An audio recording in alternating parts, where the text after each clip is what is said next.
Welcome to Prime Factors. This week, William Pitt the Elder, Part 3.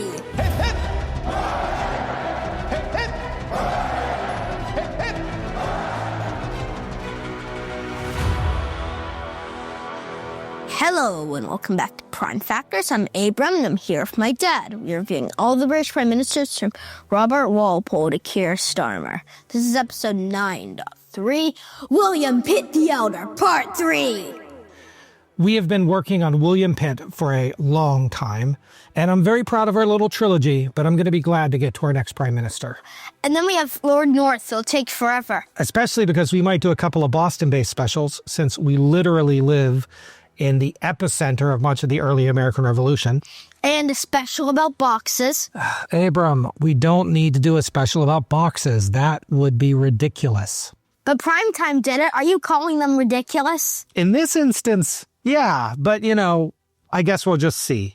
Don't forget that you can find us on Apple Podcasts, Spotify, YouTube, and PrimeFactorsPodcast.com. Also on Facebook and Blue Sky. If you enjoyed listening, please like, subscribe, comment, and review. Are you ready, Abram? This episode is a little bit sadder than usual. I'm ready. Picture this! I'm ready to go in now. William Pitt's voice, once the most powerful in Britain, was slow and gruff. At the word, two men on either side rose to help the former great commoner up from his chair in the Prince's chamber, a dressing room of sorts just behind the main debating hall of the House of Lords. It's April 7th, 1778, and the 69-year-old Mr. Pitt was not looking great. His face was pale and withdrawn, his eyes bloodshot, and his wig barely seemed to fit on his head. Underneath his lord's robe, one leg was visibly swollen and covered by layer after layer of cloth. He struggled to hold himself upright on his crutch, but the two men beside him quickly grabbed him by the shoulder. The two men with him on this April day were his closest family, his son-in-law, Lord Mahon, and his second son and namesake, William Pitt. He's called the Younger, and never has that expression seemed so apt as when the vigorous 18-year-old tried to steady his father. We'll be seeing a lot more of this young man later. Together, one step at a time, the two men supported Pitt into the red-clad debating chamber of the House of Lords. This is not the golden gilded room that Abram and I visited on our tour, but a much older room that was destroyed in a fire in 1834. Just as the House of Commons is decked in green from floor to ceiling, the House of Lords is red. Red benches, red stripes on the carpet, and red. And red robes worn by the attending lords. Tapestries depicting the defeat of the Spanish Armada line the walls, their bright green and blue piercing the red of the room and symbolizing British power. As Pitt entered the chamber, men gave way and a low murmur of respect spread throughout the assembled lords. The younger Pitt and Mahon left the elder Pitt. Who's Mahon? His son-in-law. Oh. The younger Pitt and Mahon left the elder Pitt and stood behind the bar in a section normally reserved for the noble heirs. The debate of the day was on the rebelling American colonies. First, the Duke of Richmond spoke, advocating that the American colonies should be granted independence. Others spoke too, but the prevailing debate was turning towards this idea of independence. William Pitt, agitated but proud, finally braced himself against his crutches to stand. I thank God that I have been enabled to come here this day to perform my duty. I am old and infirm. I have 1 foot, more than 1 foot, in the grave. I am risen from my bed to stand up in the cause of my country, perhaps never again to speak in this house. The room is silent. Pitt, indignant at his own frailty, holds his crutch overhead as two neighboring lords help support his weight. One of those lords was his brother-in-law, Richard Temple, the Earl Temple, long since no longer a cub, and now 67 years old himself. My lords, His Majesty succeeded to the empire as great an extent as its reputation was unsullied. Shall we tarnish the luster of this nation by an ignominious surrender of its rights and fairest possessions? Shall this great kingdom that has survived whole and entire the Danish depredation, the Scottish inroad, the Norman conquest, that has stood and threatened invasion of the Spanish Armada? He gestured at the tapestries that surrounded the lords on all sides. Now fall prostrate before the House of Bourbon? shall a people that 15 years ago was the terror of the world now stoop so low as to tell its ancient and inveterate enemy, take all we have, give us only peace. Rather than deprive the heirs of the Princess Sophia, the royal offspring of the House of Brunswick, of the 13 provinces of America, he would call all the young princes to tell the house if they would consent to the loss of their heritage, the dismemberment of this ancient and most noble monarchy. My lords, any state is better than despair. If we must fall, let us fall like men. At that, Let's imagine I just falls over as soon as he says that. At that, William Pitt, the Earl of Chatham, sat down. The Duke of Richmond stood again and again pressed the room to end the war. Lord Temple whispered something in Pitt's ear. Wasn't there something he was meant to say in reply? Pitt tried to stand again, but he toppled on the bench with a cry of agony. At once, the room was in a flurry of motion as lords ran to and fro, some to get smelling salts, another to fetch a doctor. William Pitt the Younger, who had been watching behind the bar with other noble young men, rushed into the Parliament chamber and to his father's side. William Pitt was still breathing, but unconscious. Together, they carried the elder Pitt into an adjoining room and to recuperate in a nearby house. William Pitt, the Earl of Chatham, never again returned to the House of Lords.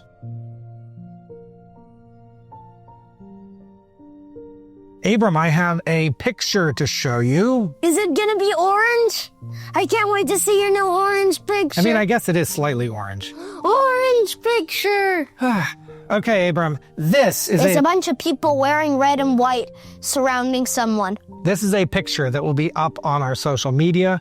This is a very famous portrait called The Death of the Earl of Chatham. He died. And he did not die yet. This is him collapsing in the House of Lords. He's not dead. But as you can see, they memorialized this scene in this painting. Wait, is this guy the younger because he's not wearing the clothes? Yes, so that guy right there is William Pitt the Younger, and I'm pretty sure that is Lord Mahon. Mahon. And we see Green all lap. of the lords dressed in their robes with William Pitt right there. Why are they in bathrobes? Did they just use the bathroom? No, those are their very special lordly robes to make them feel important. When they use the bathroom. I am pretty sure they do not wear them into the bathroom. Remember, we are the podcast that doesn't make the potty jokes. Who does? Our esteemed competition, Prime Time. Okay, prime time. Whenever you have a joke that involves robes, make it about bathroom robes. A man after people! Abram, do you remember where we were in the story of William Pitt? No. All right. We were just coming out of that miracle year during the 7 Years' War. Britain was defeating everyone, capturing lots of territories. And just when it looked like everything was going great, someone died. Who died? George II, yes. I'm George the Third, as the person behind him. Just when things seemed like they were going great, George II dies and George III comes to the throne. Now, George III didn't care for the war. He called it bloody and expensive. And I think he meant that literally bloody and not like as a swear. So I kept it in. So wait, do British people say bloody as a swear? Sometimes, yeah. And he was much more concerned about the national debt, and he was bringing a special friend and advisor. Do you remember his special friend? The ghost of George II? No. John Stuart, the Earl of Bute. John Stewart! We did cover him. Do you remember his episode? Yeah, we put a blanket over him, didn't we? I think so. He's the gardener guy, right? The gardener? He liked plants. I think he did like plants. Yeah, he was like a botanist. Yes. You're right. So even though Pitt was winning, he was an obstacle to peace. Even worse, he advocated for attacking Spain and making the war even larger.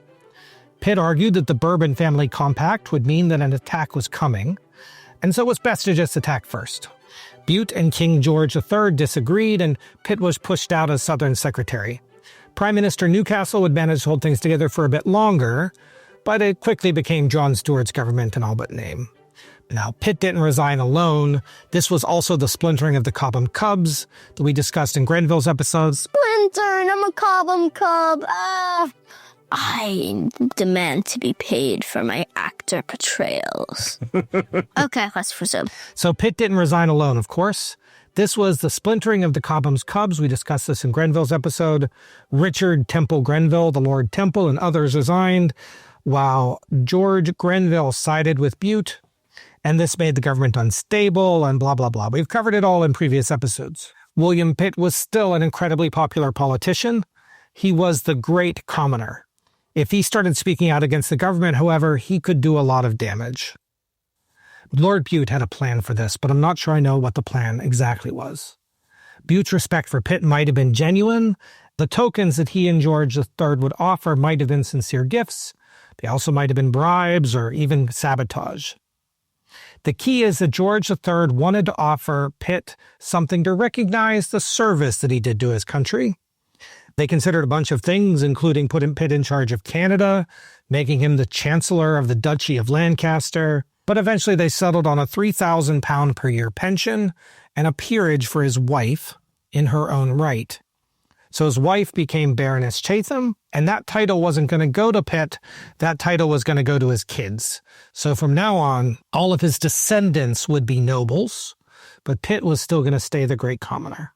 Even this much seemed to spark public anger, and some felt betrayed that he could be bribed like this. Now, you might be surprised, given how popular Pitt was, that anyone even turned against him, but this could have been part of Bute's plan all along. Some sources say that Bute himself paid pamphleteers to complain about Pitt's pension and to drag his name through the mud. It didn't fully work. Pitt remained popular, but it worked well enough that Pitt needed to speak out on his own account.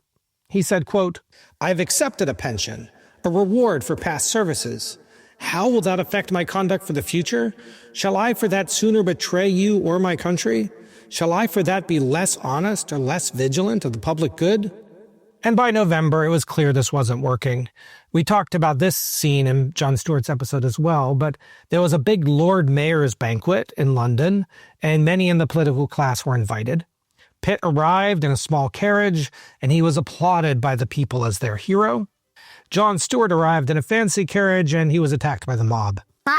William Pitt was still the man of the people, and Bute was still the hated Scotsman. Why don't they like him? Well, remember that there was a lot of racism against Scottish people at the time. I like Scotland. And Jon Stewart was a Tory, and everyone else was a Whig. Tory. So there was a lot of reasons that people didn't like Jon Stewart, but everyone loved Pitt. So around this time, they built a statue of him in Cork. There was already a town, Pittsburgh, named for him in Pennsylvania, but at about this time, they named 3 more. Pittsfield, Massachusetts, Pitt County, North Carolina, and Pittsford, Vermont. And there's going to be a lot more of these in the coming years because people still love him. But although Bute failed at making Pitt less popular, he succeeded in making Pitt less aggressive towards his government because Pitt had essentially agreed with George III not to enter the opposition. There was a speech that November. Pitt was surprisingly a very damp noodle. He did not speak out against Luca. I'm a noodle, and I'm Pitt. That's the Noodle and I'm Pitt song. Yep. And November's speech in the Commons was surprisingly less critical of Newcastle than anyone expected. And maybe he was a damp noodle. We can go with that. There was a real question whether accepting that pension really had made him less vigilant of the public good. Even when war with Spain broke out in January, Pitt's speech was less "I told you so" and more "it's your problem now." It's not my problem. Well, here's what he said. He said, quote, "Now it must be the king, it must be the administration, the parliament, the nation, army, and navy who are to carry on this war, and I pray God it might be enough." He's so frustrated that he literally packs his bags, he sells his house in London, and he leaves full-time to live at his mansion in Hayes. His wife had been living there with their children, and it would be a good time to retire with his family. The elder statesman. I'm going to go out on a limb here, but my suspicion as to why Pitt passed so easily into retirement is that he probably was already not feeling well. Pitt the weak noodle. Although he had gone to Hayes, he was still a respected member of the Commons. Why isn't he going to Bath? He does go to Bath in a moment here. Hayes is his, house. I think it's a village in Kent where he has a big mansion, but whenever he's not in London, he goes to Hayes, and when he's not feeling well, he goes to Bath. Although he had gone to Hayes, he was still a respected member of the House of Commons, and he was still expected to appear for major debates. One of those debates, and perhaps one of the most important ever, was December 1762 under Prime Minister Bute, because they had to debate the treaty to end the 7 Years' War. Now, Pitt was against this treaty. He had fought tooth and nail for every inch of land that Britain had captured, and to see the conquered possessions being returned to France and Spain in exchange for peace, well, it was heartbreaking. Pitt the sad noodle. So Pitt was desperately ill, but he still came in. Kind of like our picture this, actually. He entered the house on crutches, and with the aid of friends, he presented himself as a bandaged and broken man, dressed all in black. And he even was given the courtesy of being allowed to speak while sitting, which is something that they don't normally do in the Commons. He spoke for 3.5 hours, assaulting the government as best he could, trying to stop the treaty, and trying to ensure that the lands that he had fought for remained in British hands. But it was for nothing. Why couldn't they remain in British feet? Because he wasn't the most powerful man. Oh, keep in mind, Pitt has been chased out. He's not prime minister. He's actually conquered more territory than they could administrate. And so Bute is trying to give back some of that territory in order to make a British Empire that could be maintained. Do you remember we played a card game about this in Florida? I can't believe it's almost that time of year again. Yeah, well, the fact that we've only gone from Bute to Pitt in the last 12 months is a little disappointing. Yeah. In the end, it was for nothing. Bute won the vote, the treaty was signed, the war ended. We might see this as like a heroic gesture, a frail man that used his last ounces of energy to argue for his legacy. The noodle, hate this. I would say we can consider the noodle jokes to be the running gag. Yes. At the time, however, some accused Pitt of faking his injury. That was a nice actor role. How much do I get paid? There, I get paid. Pitt certainly had theatrics in his career, as does Abram, and dressing all in black might have given everyone the impression that he was on his deathbed. So I'm going to quote a little poem for you, Abram. This is a dramatization of the incident from an anti-Pitt perspective. By the way, the rhymes here are A, the poet wasn't that great, and B, they spoke in a different accent, so I'm going to do my best. Okay. Today, the quote. The very doorkeepers it touches, to see him tottering on crutches. In them a double virtue lies, they raise compassion and anise. The groundlings cry, alas, poor man, how ill he is, how pale, how wan. Yet such is love for us in strife, he'd rather run the risk of life than leave the bleeding land a prey to Bute, peace, and economy. Said it? That's it. Mm-hmm. All right. Pitt lost, and as the poem said, Bute, peace, and economy won. And for the most part, William Pitt stayed out of sight and out of politics for the next 3 years, only coming to London and frequently on big business. He spent time with his children, and he especially enjoyed teaching his namesake, William Pitt the Younger, in the art of oratory and other subjects. He exchanged letters with political figures in Britain and beyond, including Frederick the Great of Prussia. Bute even asked him for advice, and Cumberland asked him for advice. He had become an elder statesman. The elder noodle statesman. I feel like I've lost control somehow. All right.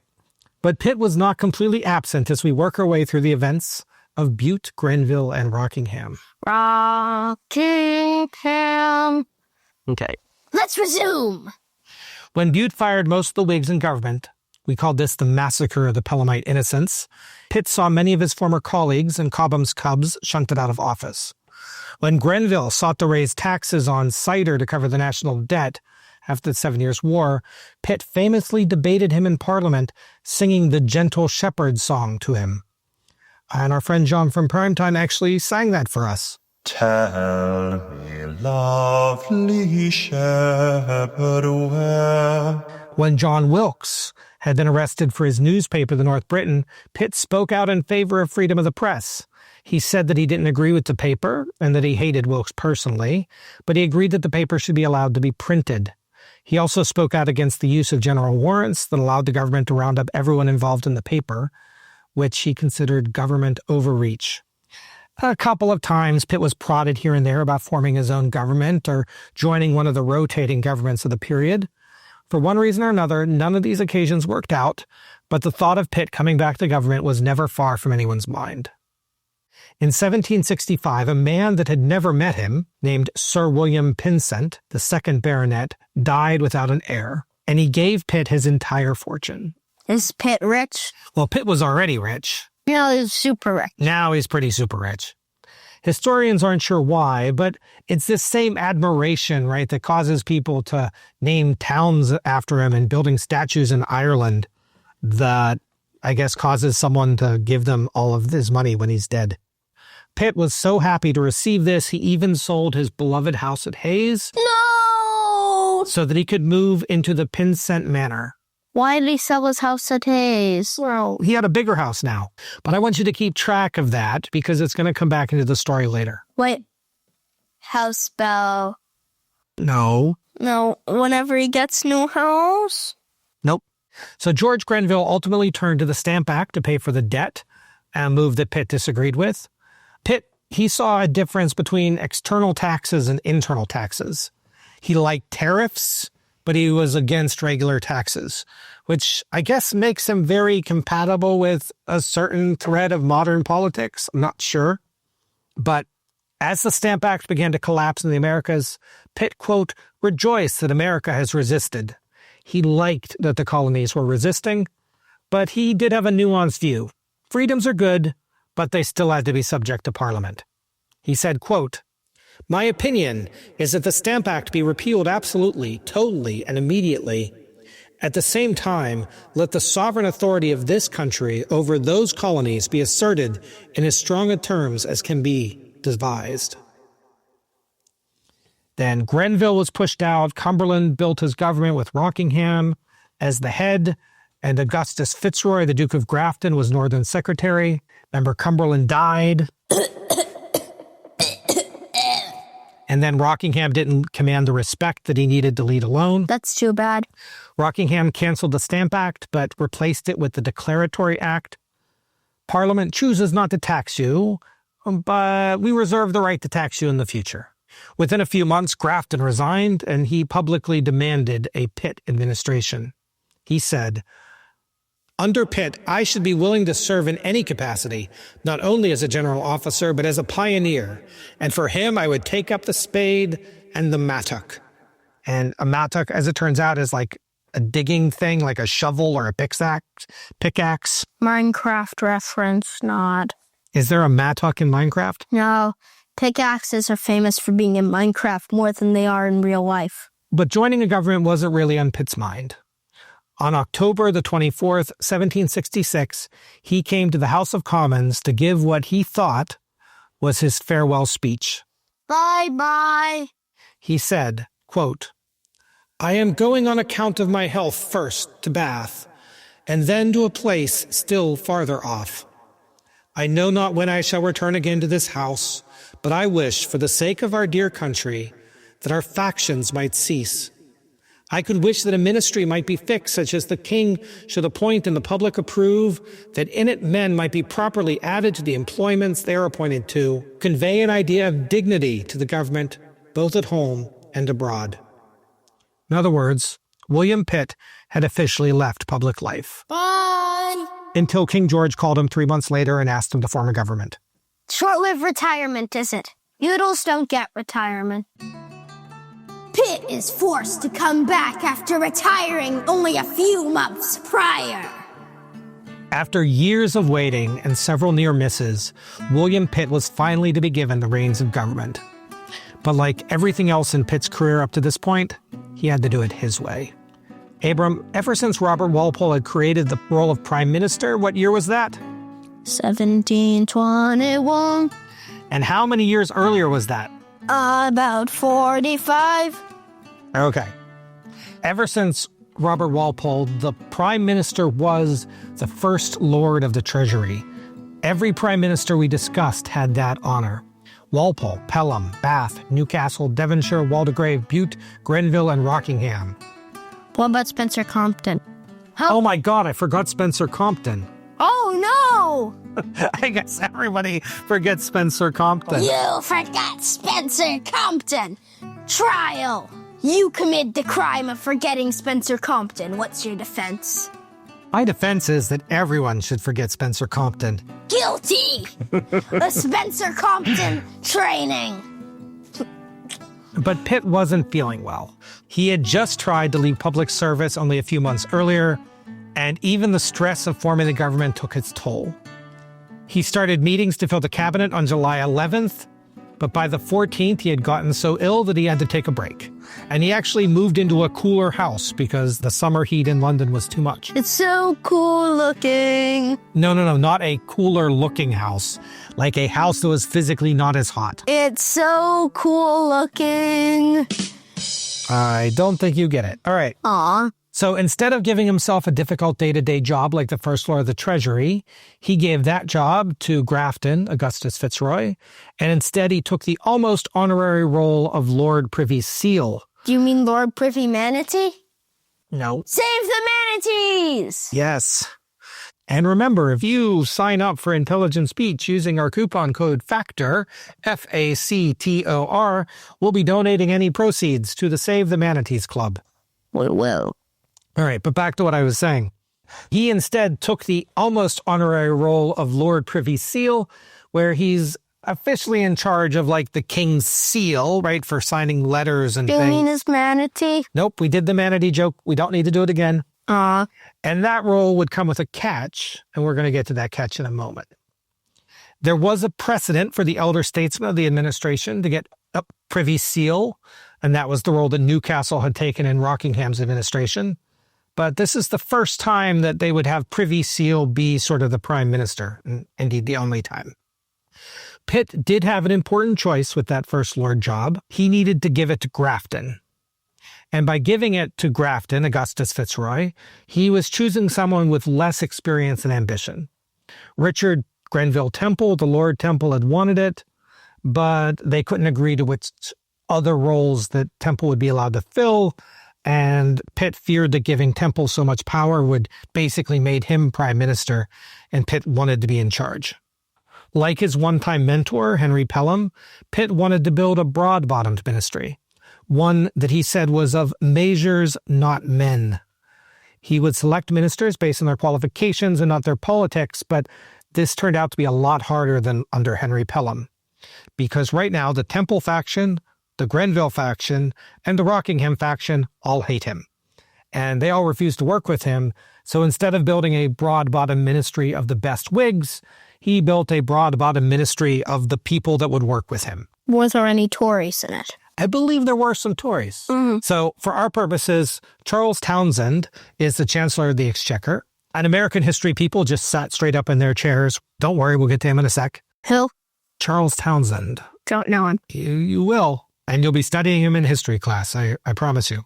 William Petty was the Earl of Shelburne. He's the Southern Secretary. Put a pin in him. Henry Seymour Conway would be Northern Secretary. Don't put a pin in him. And there's other names, but let's just focus on them for now.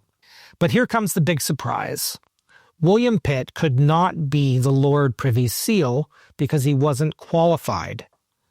It was not a law, but it was a tradition that only a peer could be Lord Privy Seal, but this was part of his plan. Was he an apple, not a pear? The great commoner was going to accept the peerage for himself. William Pitt was publicly announced as the Earl of Chatham and the Viscount Pitt of Burton Pynsent on July 30th, 1766. For all that the people were angry but forgiving when Pitt had arranged for his wife to be a baroness, it was 1,000 times worse for him to be an earl. Why? He's the great commoner. He is the leader of the House of Commons. Now, he's just another stupid noble. Now he's just another stupid noble. So this was also going to take him out of the House of Commons, as I said, and put him in the House of Lords. He didn't even need his enemies to screw him in the press this time. One person wrote, quote, "I will be plain and honest with you and tell you numbers of the finest people here are displeased at your accepting a peerage, as you could not be more honorable than you were." And then another wrote, "There is still a twilight of popularity around the great peer, but it fades away every moment, and the people here are growing quite out of humor with him." He's just a stupid noble now. I can't believe it. When it was announced that Pitt would be prime minister, the city of London planned a dinner and celebration called an illumination for Pitt. Do you mean an elimination? An illumination. An elimination. So this is an event where they would... Light a light bulb. Well, this was well before light bulbs, but everyone would put bright candles in their windows so that the whole of the city of London would be lit up as close to light-up night as they could do. Do you mean lit up night? Oh, we don't have light-up night up here, do we? When I was a kid, every year there would be light-up night, and there would be a night where all of the lights on the buildings in Pittsburgh would be lit up, and we would go up to Mount Washington and look at the whole skyline being just lit by all of these lit-up skyscrapers. Why don't we have that here? I don't know. I think it's because there isn't really a viewing place, because Boston's pretty flat. In any event, it didn't matter because the city said, "Oh, you're a noble now," and canceled the dinner and canceled their light-up night. And in a very literal sense, the Earl of Chatham did not glow like William Pitt, the great commoner. Dun, dun, dun! The kindest source I found said that this was a strategy, that Pitt could now go head-to-head against Rockingham, Newcastle, and Temple directly in the House of Lords. But he's a weak old man. I doubt he'll ever get to argue against them. Yes, I don't give this any credit. I just think that he felt he was owed a peerage for his service to his country. I can't disagree with it. But this meant that they needed a leader of the House of Commons. And with both Conway and Townsend in the Commons... And they choose Henry Fox. The world went to Conway. Fox hates him right now. Aw. The Fox-Pitt rivalry is well in place at this point. Why hasn't Fox been mentioned at all? Because he's not as big of a player in this episode as he was in the previous one. So Conway had been leader during Rockingham, and Pitt must have been pleased with his job. Edmund Burke called the new administration, quote, "a very curious show, but utterly unsafe to touch and unfair to stand on." In other words, it's a weird fractional thing. But the first couple months went very well. One of Chatham's first decisions was to deal with food riots across the country. We want food. The 1766 harvests were bad and many people couldn't afford to eat, so he banned the export of grain out of the country so that only the British people could eat the grain. This was technically against the law, but he argued that necessity required it. Desperate times call for desperate measures. Pitt wanted to improve the governing of India. He was against the East India Company acting as a branch of the state, basically acting as a government rather than a trading company, and he wanted the crown to take direct control over India territories. This was very difficult. There was a lot of entrenched money, but he was determined to make India part of the empire rather than controlled by a merchant corporation. Was that like Queen Victoria would later be like the Empress? Well, eventually, yes, but actually Pitt's going to fail at this. So he's going to try to improve the governing of India. Don't spoil it. As the situation with France and Spain remained volatile, he worked to strengthen Britain's claim on the Falkland Islands near South America, something that will never bite Britain. He also, for some reason, decided to make Pensacola a key fort city to help defend the Caribbean and the Gulf of Mexico. Why? I don't know. I've never been to Pensacola. He tried to build new alliances, but Britain had upset too many other countries, and he didn't really succeed in that. Pitt's upsetting people. Upsetting everyone. Why is Pitt upsetting people? The answer time's just begun. So the first several months of Pitt's ministry were going well, and Lord Chatham stepped up to the Earl's bench in the House of Lords for the first time on November 11th, 1766. But an administration that started so well was about to take a very difficult turn. A turn for the worse. It's going to rewrite whatever. Pitt in decline. Whatever you want. That's fine. What's so funny? It's like, I give you a subject headache and then you change it. It's But both of them, so. whatever sounds good. Being Prime Minister Abram was a very difficult job, and whether it was due to stress or coincidence, Pitt became increasingly ill. Starting in October 1766, he began spending more time in Bath, and by 1767, he was nearly there all the time. He basically ran the government by sending letters back and forth. March 1767 might have been his breaking point. Charles Townshend was not working out as chancellor, so Pitt was making arrangements to go to London. Boy, isn't like chancellor like the thing we based it off of, like who's prime minister? So prime minister typically is first lord of the treasury plus chancellor of the exchequer plus leader of the House of Commons. But at the time, it was less formal that way. Pitt made arrangements to go to London, but traveling there was difficult and he was forced to stop at an inn for 10 days to rest up for the remainder of his journey. And when he arrived, he was actually too ill to even meet with people, including the king.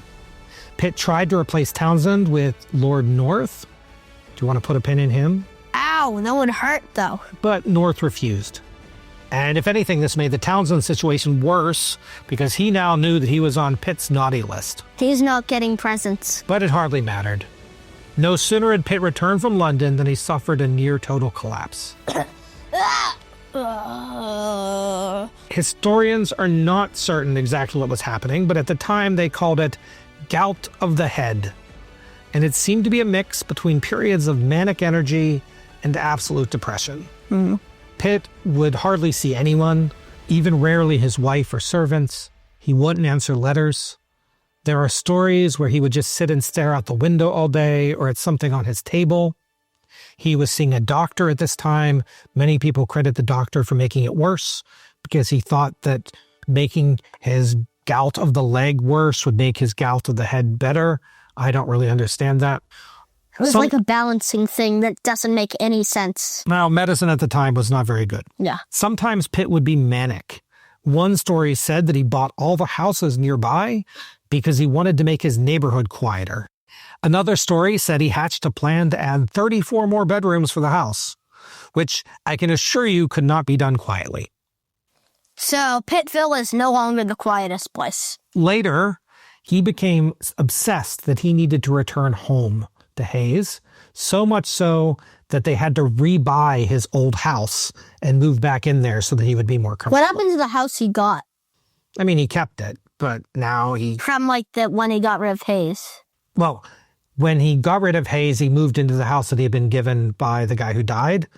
I don't think he sold that house. I think that he just didn't live there. He just bought the old one back. Uh-huh. It is well known that old people suffering from memory impairment feel comfortable in familiar locations, and I've met people who were desperate to return to their long-lost childhood homes when they started having memory problems. And so it's not that hard to think of Pitt as having something like that. That said, we don't know how many of these stories are true, and... Why is this episode upsetting? It's a little sad. Why? Because it's hard to see a hero suffer. Yeah. Pitt was healthy enough to have granted his wife Hester full power of attorney over his estates, so she could manage the family finances when he was ill. And Hester even answered some of Pitt's letters in her own handwriting while he was sick. That's shocking. Well, it's what they had to do. You know, Totalis Rankium has something called opprobrium crasium, where they give points to Roman emperors that go a little bit nutty, and I think William Pitt would actually win some points here. But we're not Totalis Rankium. I wish we were. So while Pitt was at his home, suffering from a complete breakdown, the Chatham ministry essentially had no leader during this period. Augustus Fitzroy Grafton was allowed to visit William Pitt just once, and he reported, quote, "His nerves and spirits were affected to a dreadful degree, his mind bowed down and weakened by disorder." Aw, he weak. Pitt's last official business was conducted in March 1767, leaving Grafton in the Lords and Townshend in the Commons to lead as best they could. There was no one to settle disagreements, and the whole government fractured. And in that fracture, one man managed to seize control of the Commons. Charles Townshend. He was charismatic, he had new ideas, and he was well-liked. Unfortunately, his ideas were very different from Pitt's, and they were about to cost Britain her empire. Aw. The Townsend Acts! Britain had been in terrible debt ever since the 7 Years' War. We've seen that through Grenville's cider tax and the Stamp Act, but the problem remained. Taxes were high for everyone, and Britain wanted to more effectively tax their overseas possessions so they could work down the debt themselves and reduce the burden on Britain. And in May 1767, Charles Townshend had an idea. In a speech to Parliament, which some have claimed he was drunk for, he announced a new series of taxes that would be imposed on the American colonies. This is a very famous speech. It is known as his Champagne speech. Because he was drunk. Because he was drunk. Not the most polite name, but history does not treat Charles Townshend kindly. Aw. These taxes were technically allowed in William Pitt's framing after the Stamp Act because they were duties on imports, tariffs, rather than taxes. But these ideas were much larger and went much farther than Pitt might have been willing to go. But Pitt at the time was not in any condition to say no. But wait, if he was in bed, couldn't his wife just tell him the decision, yes or no? And then he says, yes or no. Pitt was staring at his dining room table, looking at a glass of water for half the time, it seems. He was really not in a position to make any statements of government. So these acts, Abram, today are called the Townshend Acts. Have you covered them yet in American history? I think so. These are some of the most famous acts Of evil.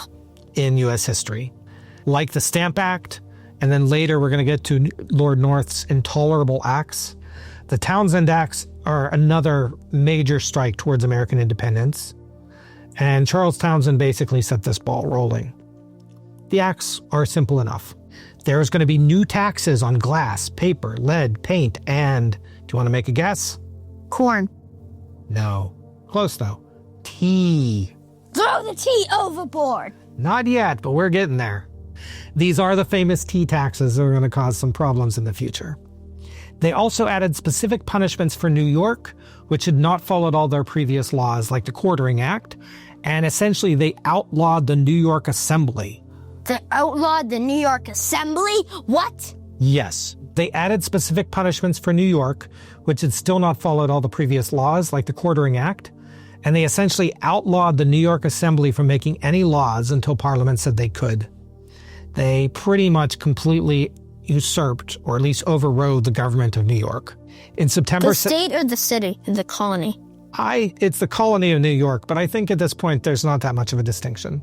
Mm-hmm. In September 1767, after these laws were passed, but before their effects were known, Charles Townshend died. No! As he's going to shoulder a lot of the blame for the revolution, let me at least say that he was never able to defend himself, and it's extremely easy to blame a dead man when everything goes wrong. He is one of the villains of American history, one of the people that we are taught about. But at the time, he was supported by George III, he was supported by the Commons, Pitt wasn't around, and it's going to be up to us in a bit to decide how much blame we give Pitt for the mess that Charles Townshend made. For the purposes of our story, I'm going to follow one important thread from these Townshend Acts. In 1768, new British trade commissioners arrived in Boston and began to do their jobs. They were not only there to collect taxes, but to block the smuggling that allowed for untaxed goods to enter the colonies. Can't they just enter from somewhere like in the south? Yep, but it's much more population in the north, a lot easier. And at the time, remember, most goods were shipped by sea because there were not roads between all the colonies. On June 10th, 1768, the Liberty, a very ironic named boat, was found to have been smuggling Portuguese wine and was seized off the coast of Boston. This ship happened to be owned by somebody that you might have heard of. Who? John Hancock. I know him. He's the guy with the big signature. A prominent Boston businessman, yes, who had a big signature. To say that Hancock and smuggling was popular in Boston was an understatement. Just as it happened during the Stamp Act riots, a mob of Bostonians attacked the customs house and the new commissioners. They fled on a boat into the harbor, landing at Castle William, a British manned fort on one of the harbor islands. They begged for help and a message was sent to London. In October 1768, 4 regiments of regular British troops landed in Boston and occupied the city. They ensured that the customs house could operate, and they discouraged the mob.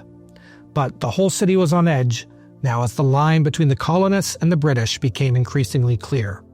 Boston was primed to explode. But that explosion will have to wait. When we get to Lord North and the American Revolution, I hope we can spend more time following this story, the story of Boston, our home. But let's just say for now that Lord North is going to have a huge problem on his hands. While this was going on in Boston, William Pitt had awoken from his slumber just enough to recognize that he was no longer in charge. With Townshend dead, it was now Grafton's turn to step up and try to lead the government, including trying to fire Shelburne for mismanaging the American situation. And we're going to look at that in his episode next time. Yes. William Pitt considered fighting Grafton on this, but he had no energy and even less clout. He was in charge, but was he really in charge after not doing anything for years? His last act was in early 1767. Was he officially considered, not in, the very beginning of 1768? Well, officially, we're going to have to decide this at the end. I like the Wikipedia list of his. The Wikipedia list, he is prime minister up to this point. Up to when Townshend dies. Instead, he just resigned. On October 14th, 1768, he wrote, quote, "Totally disabled as I still am from assisting in your Majesty's councils, I most humbly implore your Majesty's royal permission to resign." The Chatham ministry was over. The final days of William Pitt the Elder. Abram, it is our custom not to focus too much on the events after our prime minister's time in office. We're going to be looking at these years when we talk about Grafton and North. So I'm not going to go into detail, but we're going to cover a couple quick points. The most important of those points, and maybe the most surprising, is that William Pitt begins to recover. Really? Yeah, could have been just the reduced stress. Maybe it was just coincidence. But by the time he had emerged in October 1768 and realized, oh wait, I haven't really been governing for the past year, I think he must have been sort of coming out of that fog. One of the ways in which his family knew that he was getting better was he would start to go outside, and he began enjoying a game again. And this game is called Skittles. Do you mean M&M's? No, I mean the game is called Skittles. It is a weird early form of bowling. It would be played in an actual alley, like not a bowling alley, but like an alley in a town. Let's find that rundown street in Brent. Okay, and it's an alley, so here goes the ball. No. It would be played in an alley. They would set up 9 pins, not 10, in a diamond shape, and you don't throw a ball. You throw a piece of wood called cheese. Let's throw some piece of wood called cheese. Because it would look like a cheese wheel at the pins. And apparently he liked to play this game, and it was one of the ways. You just have to find a rundown neighborhood, and then you can play. I guess just get a random piece of wood. It's just one of the ways, apparently, in which people started knowing that he was feeling better. He reappeared in public for the first time in July 1769 and resumed sitting in the House of Lords starting in 1770. It was in these final years in the House of Lords that Pitt developed and articulated his vision for America. Pitt admired the freedom-loving ways of the American colonists, and he sympathized with their plight. He agreed with them. He fought against many of the acts that we're going to talk about. But Pitt also saw the colonies as an extension of the British Empire. He was willing to grant concessions. In 1775, there's something called the Provisional Act, which would have granted something almost close to partial independence, but still under a British umbrella. But he wanted Americans in the British Empire. They could be distinct. They could have different rules. They could have concessions. They could be autonomous, but still be in some way. But he wanted them in the empire. So on April 7th, 1778, when he went to the House of Lords to argue what would be his final point, he argued against American independence. He did not want Britain to surrender the colonies or give up fighting the French. He wasn't anti-American, but his views were nuanced. And it's for this reason that Pitt is a hero on both sides of the Atlantic. The British loved him because he championed the cause of keeping the empire together. The Americans loved him because he was always seeming to agree with them against the Stamp Acts and the Intolerable Acts and against the war. William Pitt is going to remain really popular in the United States. The most recent thing I can find that was named for him was 1955. Whoa. So he's a hero. We saw Pitt's collapse in our Picture This segment. You would not be wrong to notice that it was beat for beat the same as Pitt's time when he argued against the Treaty of Paris. But even if that time was partially theater, this final bow certainly wasn't. Because while trying to bow, he fell over and collapsed. After collapsing in the Lords, Pitt recuperated briefly in London before being taken back to his home at Hayes. He spent his final days with his family, and famously, legendarily, probably not even true, he spent those days reading famous speeches with his son, William the Younger, to help him prepare for his future career in politics.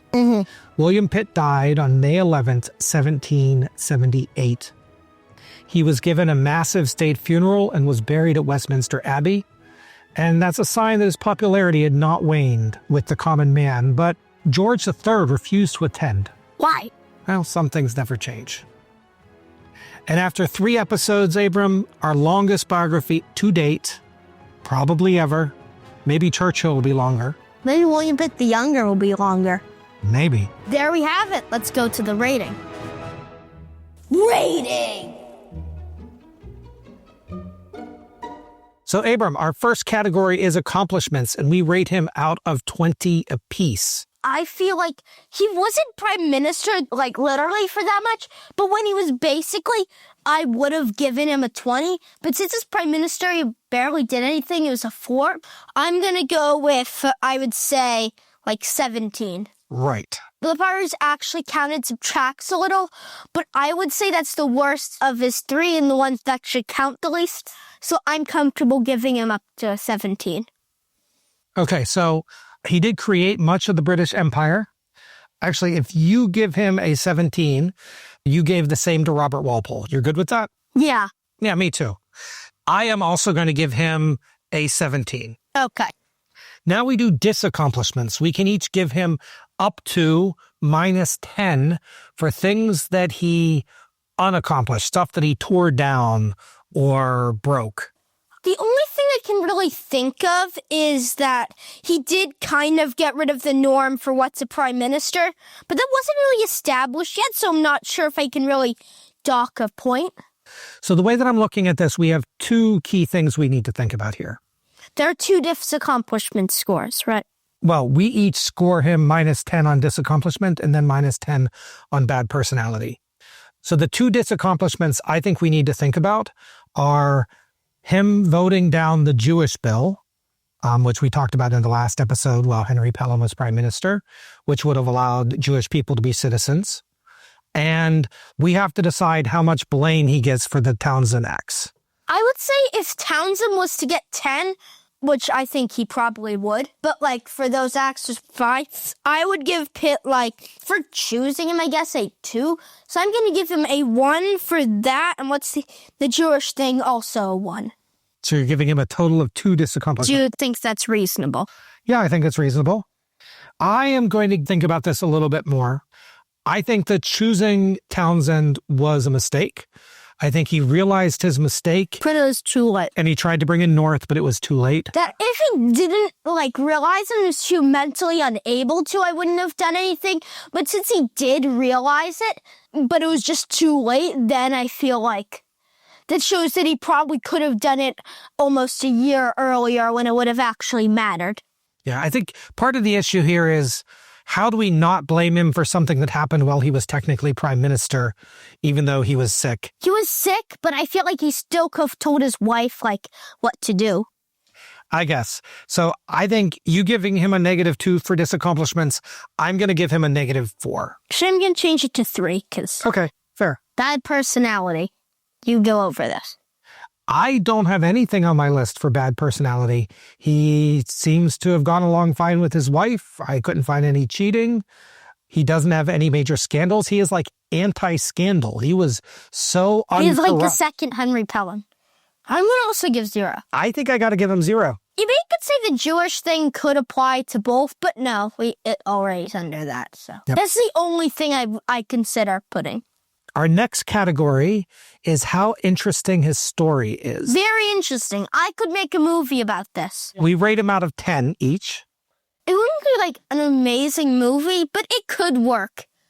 I'm going to give it, I was just saying on a 7 or a 6, but I think I'm going to give it the higher of those two. 7. 7?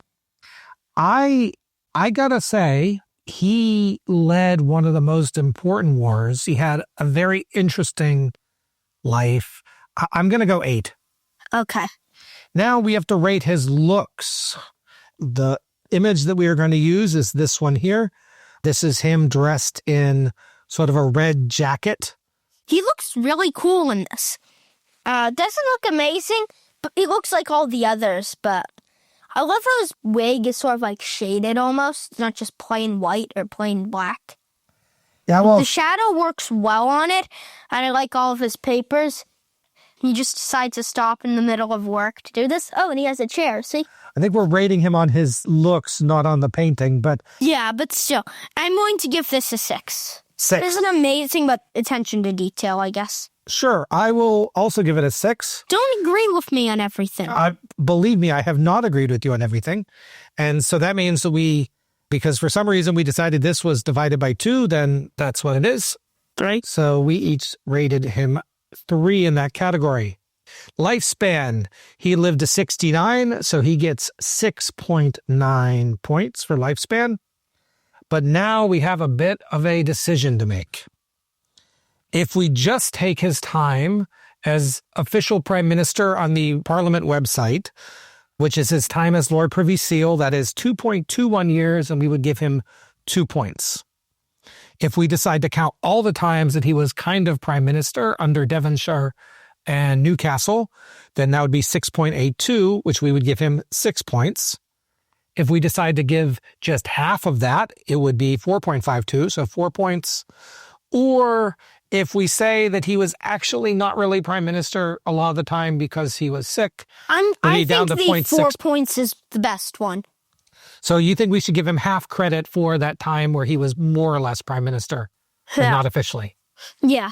Do you agree? Yes, absolutely. That was the one that I had picked. So if we add up all of those points, he now has a score of 58.9, and he is now our second highest. I'm surprised he didn't get higher than Henry Pelham. Why didn't he?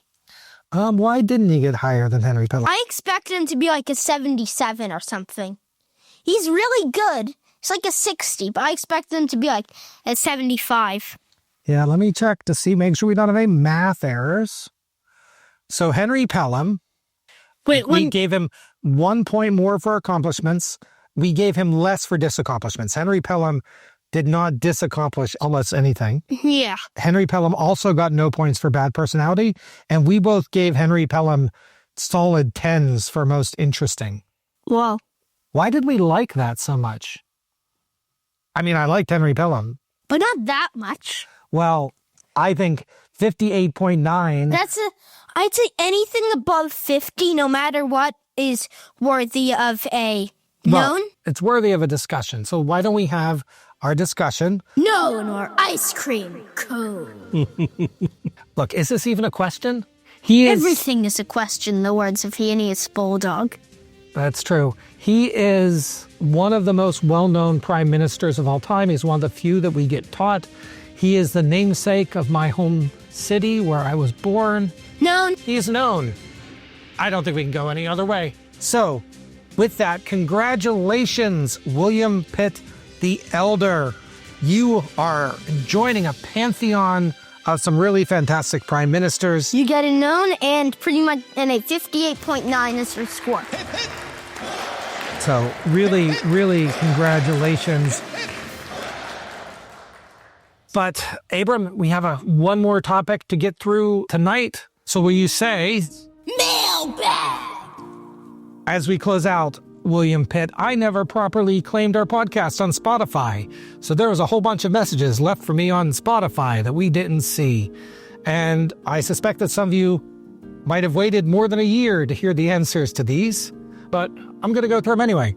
First, there was a note from Ethan, and he says, I know this was almost certainly not intended, but the reference to soft-serve ice cream, which is often incorrectly attributed to Margaret Thatcher, was interesting.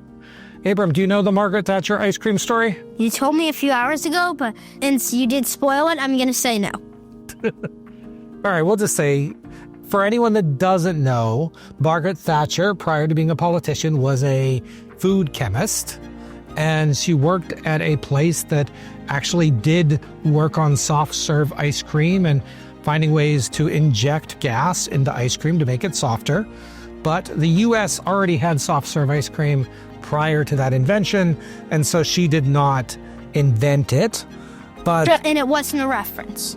It wasn't a reference. It was just something I came up with on the spot.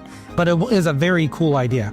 We have John Hall writing in to comment on a lot of our pronunciations because we're dumb Americans and we can't pronounce stuff. We can't pronounce stuff, can we?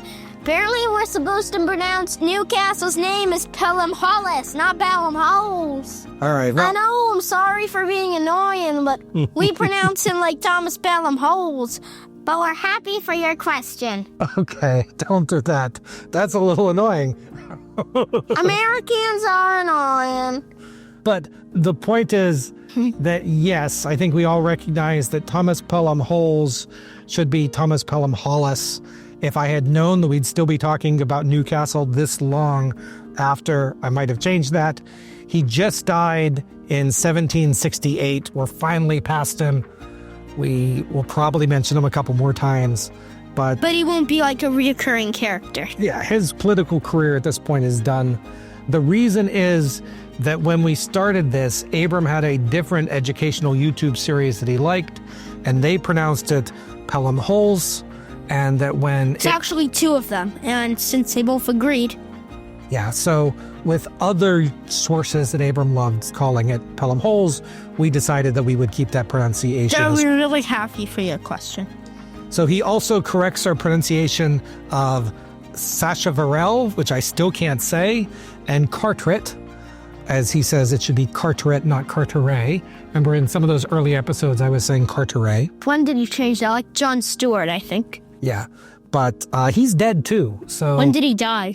I'm only assuming that Mr. Hall, just got bored of writing down all the different things that we were mispronouncing and hasn't been updating that list. But it is great for you to write in. If you want to ask a question, please just send me a note on Blue Sky. I now know how to find the comments on Spotify. Please write in and we'll do our best. I think you already know this, but we're on Prime Factors. I'm Abram, and I'm here with my dad. We've been reviewing all the British Prime Ministers from Robert Walpole to Keir Starmer. This was episode 9.3, William Pitt the Elder, Part 3. Don't forget that you can find us on Apple Podcasts, Spotify, YouTube, and PrimeFactorsPodcast.com. We're also on Facebook and Blue Sky. If you enjoy listening, please like, subscribe, comment, and review. How do you think of our latest Prime Minister, William Pitt? I mean, he got the known. We like him very much. Yeah, I'm a bit surprised he didn't score higher. He barely scored higher than Walpole, but I'm impressed with him. All right. Very good. All we have to say right now, Abram, is say goodnight, Abram. Good morning. That's become a running gag, hasn't it? Bibliography. I hope you enjoyed our look at William Pitt the Elder. I am already researching Augustus Fitzroy, the Duke of Grafton, and hope to have an episode out to you soon. We will also be recording one additional Italy special in the coming weeks, and I'm lining up a few Revolutionary War specials as well during Lord North.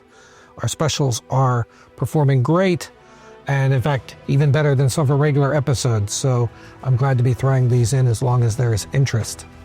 I don't know how many Abram will want to do, but should give me a chance to take him to a few historical sites around Boston.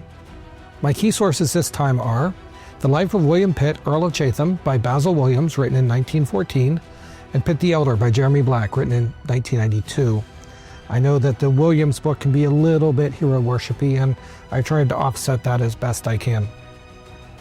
If you enjoyed listening, please consider writing a review or liking us on your favorite podcast app.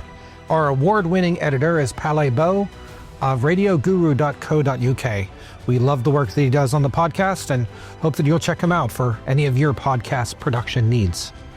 Next time will be Augustus Fitzroy. We'll see if I can finish him in one episode. Until then, goodbye.